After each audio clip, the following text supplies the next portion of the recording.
opportunity to thank you all and Almighty God for enabling me to swear for the second time the oath of office as President of the Republic. The ceremony took place after I last spoke to you. I promise I'll do my very best to live up to your expectations. I'm coming into your homes tonight with some rather unpleasant news. When I delivered update number 21 some 2 weeks ago, I urged all of us to continue adhering to the enhanced hygiene and mask-wearing protocols that have served us well and which led us to the situation where we were witnessing a gradual decline in the number of active cases. However, since that time, we have seen an upsurge in the number of active cases, from a little over 900 to 1,924. Our COVID-19 treatment centers have gone from having 0 patients to now being 4 because of the upsurge in infections. Particularly worrying is the fact that the Ghana Health Service is recording on the average 200 new cases of COVID infections daily. The number of patients requiring hospitalization and intensive care is rising. The number of severe cases, which stood at 18 a week ago, has increased sharply to 120. 2 weeks ago, there was no critical case. We now have 33 in our treatment facilities. Again, according to statistics from the Ghana Health Service, the considerable number of persons who are severely ill are surprisingly relatively youthful persons with no previous underlying health conditions. The number of confirmed deaths has increased sadly from 338 persons to 352 within the period. Recent genomic sequencing undertaken by our scientists have established that some arriving passengers tested positive for new variants of COVID-19. These passengers have all been isolated. Furthermore, work is ongoing to determine the presence and extent of spread of the new variants in the general population. Detailed investigations of the cases indicate that apart from arriving passengers at our airport who tested positive, infected persons have recent histories of attending parties, weddings, end-of-year office programs, family get-togethers, and funerals.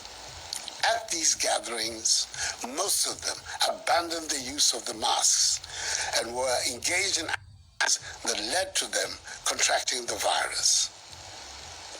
Fellow Ghanaians, at this current rate, whereby 15 out of the 6 regions have recorded active cases, our health infrastructure will be overwhelmed if the situation continues.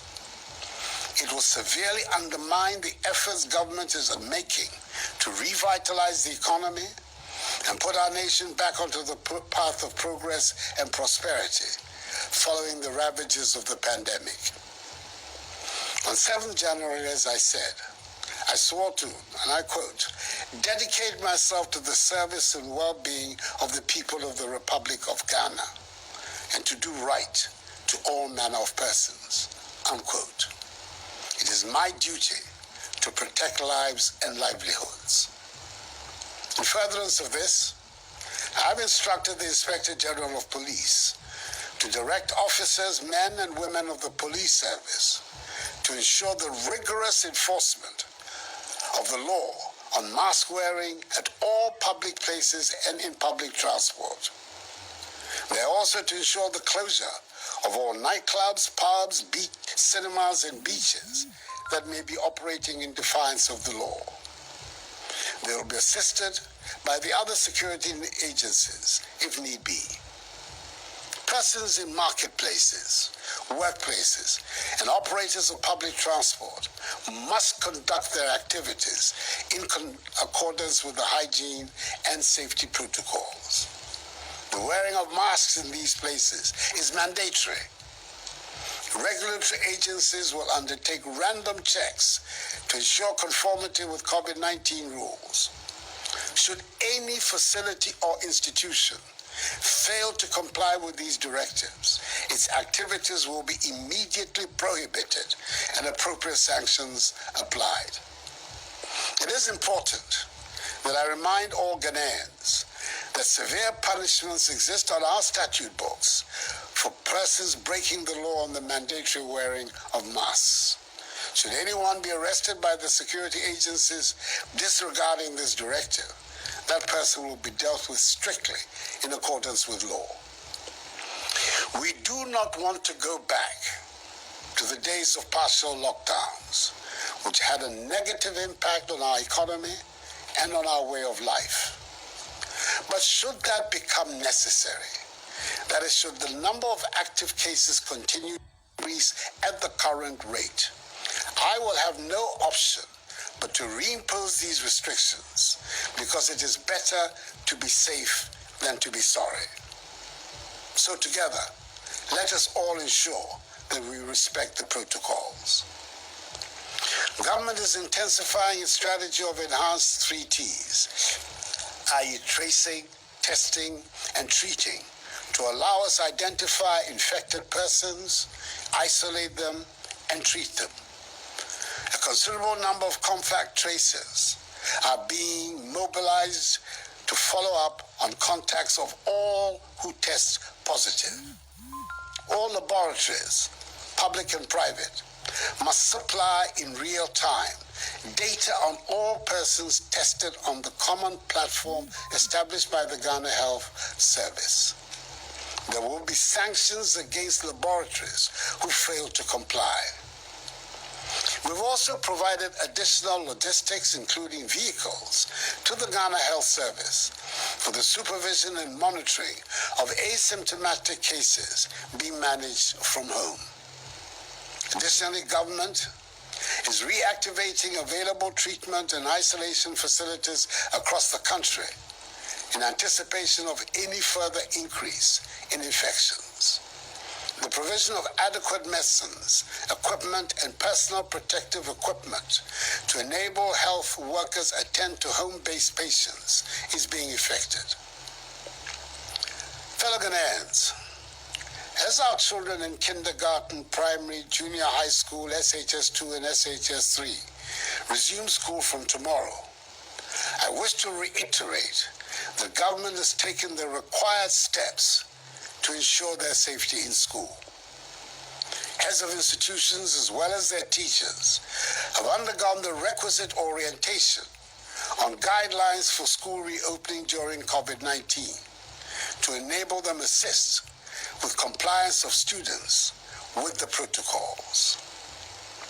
I've been encouraged by the preparations being made by many schools, in some cases with the support of their old Students Association and PTAs, in anticipation of the return on Monday.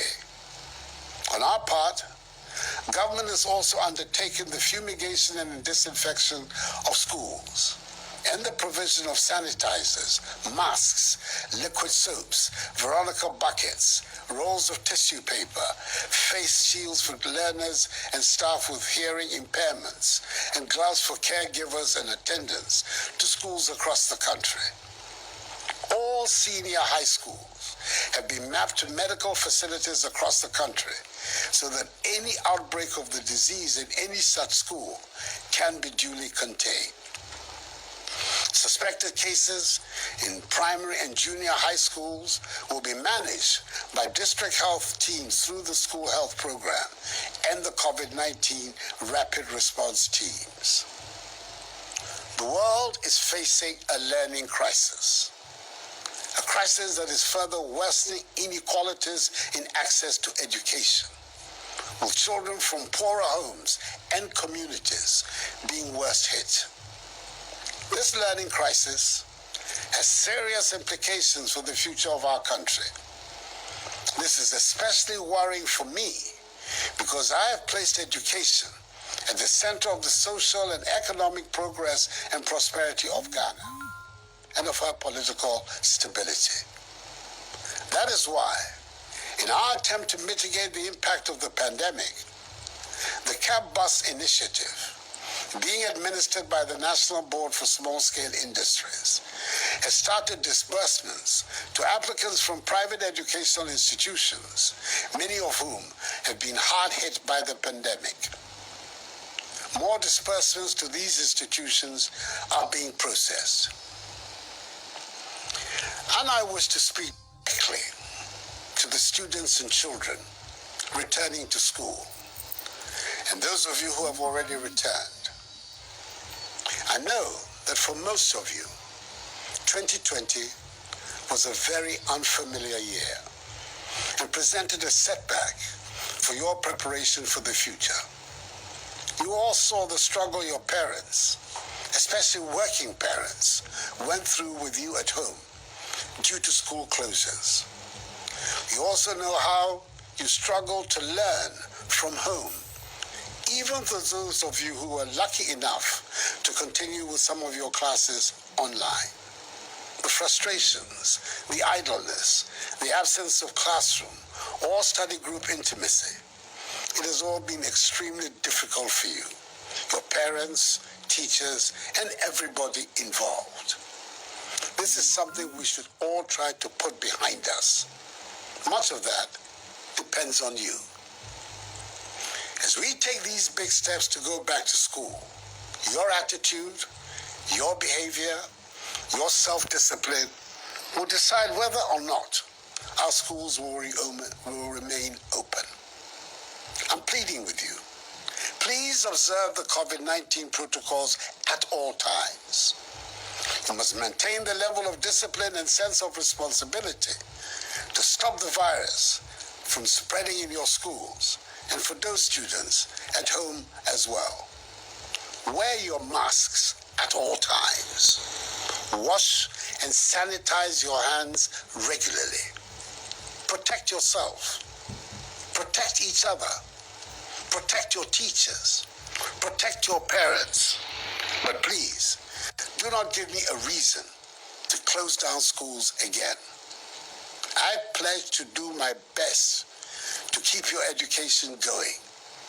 I want you to assure me, your parents, your teachers, and society as a whole, through your actions, that you will do your part as well. Fellow Ghanaians, I urge all of us to continue to live responsibly with the virus, even as we work towards accessing the vaccine. Details of the access and rollout plan will be announced very soon. Let us work constantly on how to do our work, keep our businesses and places of worship open, and send our children to school, all in safety. Government, for its part, is resolved and determined to help ensure that we're able to return to our normal daily routines. That is going to work, going to school, going to shop, going to the market, going to a funeral, going to the pub, going to the club, going to the cinema, going to the beach, going to the stadium, or going to worship. We can achieve this result if we cooperate and work together. It is essential that we protect ourselves, our families, and our loved ones from the virus. It is a collective responsibility. If we embrace the safety protocols, that is the enhanced hygiene and mask-wearing protocols, and we continue to put our faith in Almighty God, we will see the light at the end of this tunnel. 0 active cases. That is the goal. We can and must reach it. Enuanom, makase yare enyankoye. Man ho so biom. Aba pese oboye nyina ho ban. Nti hihye ayaye efa yare no hono ye beba ahwe se obia bedi so pepepe aban no obia obetia bra no ebedi pa efri se ye ni abre epese ye pam yare ifri asase so ntimisremu mundi hihye no so ititru mu shemas no